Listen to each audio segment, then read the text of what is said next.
媚珠不愧是出生即顶流的小熊，一天天简直有整不完的节目。只见菊萌萌正面对游客沉浸式吃饭，媚珠则悄咪咪躲在妈妈身后，脚踩着对方顺利爬出了小卖部窗口。菊萌萌不经意间看到走廊里的媚珠后，心里还在纳闷是谁家的熊猫宝宝，结果吃着吃着一个机灵才反应过来，手里鲜嫩的竹笋瞬间变得索然无味，最后萌萌气急败坏的冲熊孩子骂骂咧咧：“媚珠怎么是你？赶紧给我回来！”没曾想媚珠仗着有玻璃墙保护，傲娇的跟妈妈犟嘴，说什么也不肯回去，气得菊萌萌白眼都快翻到天上去了，仿佛在说生你还不如生块叉烧。不过很快媚珠就被大梁奶爸逮到了，本以为好歹让孩子走正门回来，结果大梁直接把媚珠原路遣返。就是说这一幕真的好适合做立体冰箱贴。都知道媚珠小时候被戏称地板公主，看上去可怜弱小又无助，但其实小家伙才不是什么娇滴滴的小熊，除了睡觉其余时间就没有消停过，甚至萌萌哄娃睡觉都要哄2-3个钟头，气得他恨不能把熊孩子塞回肚子里。而且媚珠还特别喜欢玩妈妈的屎尿屁，看到小家伙一个劲的往萌萌肚皮下钻，大梁奶爸急得上蹿下跳，生怕他屎到临头，感觉一旁的菊萌萌都要无语死了。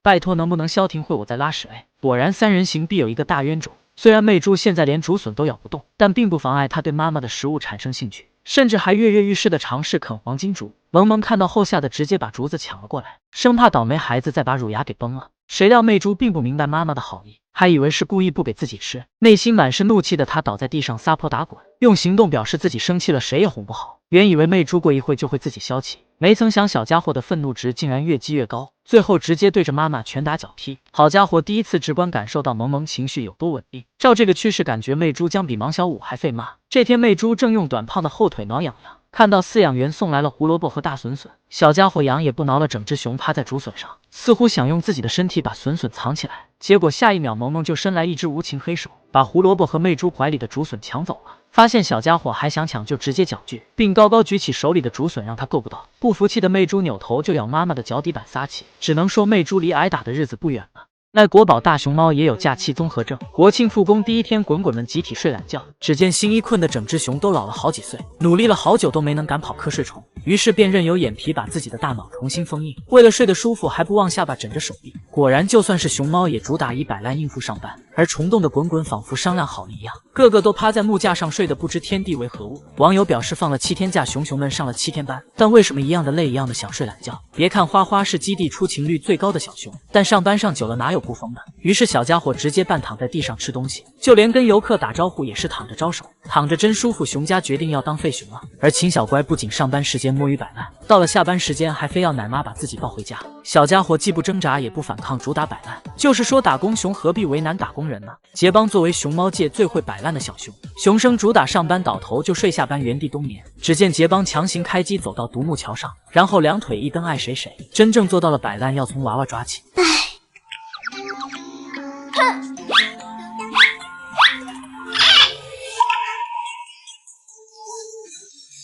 小熊金嘉欣为了偷懒时不被打扰，直接爬到树杈上自挂东南枝，主打一个没什么事的话我就先挂。这天被迫营业的熊猫宝宝心情非常不爽，只见小家伙迷迷糊糊的往嘴里塞竹叶，然后直接往后一躺，算了毁灭吧。别看熊猫宝宝面对游客时强颜欢笑，实则内心已经叹气10000次。本想爬个树感谢远道而来的粉丝一役，但还没开始就已经半途而废。熬到下班点时，灵魂早就被掏空了。都知道王小五是2-3届熊猫里的卷王，每天不是开车去兜风，就是和妈妈来场拳击赛。然而当小五的车因泡水被送去检修后，小家伙也没心思营业了，直接躺平摆烂。果然再卷的小熊没了玩具也得乖乖摆烂。微笑天使私家为了逃避营业，直接趴栏杆上面朝游客看不到的地方。而北洞的萌大同样是一趴，然后小腿一蹬，像极了我早上刚坐到工位上的样子。估计滚滚们怎么都想不明白，什么破班还得他亲自上，难不成国宝的身份都是假的？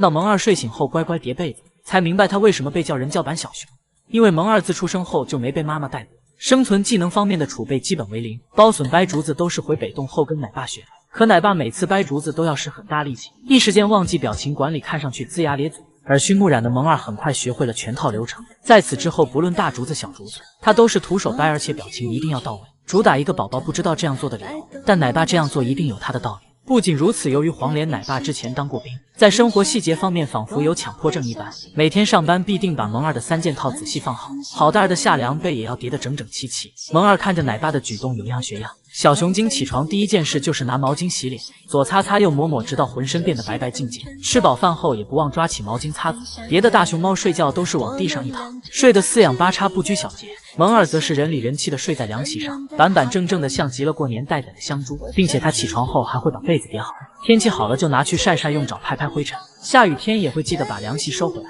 眼里有活，行动力强，瞬间秒杀大批两脚兽。此外，萌二还完美复刻奶爸爬梯子，奶爸走一步就小心的回头看看落脚点，二小子同样一步一步手脚并用下梯子，这谨慎的表情说不是奶爸亲生的都不行。作为萌氏家族唯一的全蛋小王子，萌二从不放弃任何能找女朋友的机会。从奶爸那学会仰卧起坐后，就开始天天健身，只待未来能在女朋友面前大显身手。或许是因为从小离开妈妈的原因，萌二性格温顺，特别喜欢和饲养员互动，而奶爸奶妈也格外宠爱懂事的二小子，经常抽出时间照顾他的感情需求。要是萌二感到不开心了，徐老爷会陪在身边聊天哄他开心，黄脸奶爸则给好蛋儿做马杀鸡。张韶涵奶妈不仅会跳舞给萌二看，还经常给小家伙拿零食吃。看到二小子吃完手里的仍意犹未尽，奶妈哭笑不得，连连摆手告诉他没了。先前萌二患有螨虫眼，要定时上药。不同于其他小熊故意拿捏饲养员，二小子全程不吵不闹，十分配合，只因他知道饲养员都是真心对自己好。虽然萌二的童年缺少了萌萌的陪伴，但也因此得到了饲养员更多的照顾。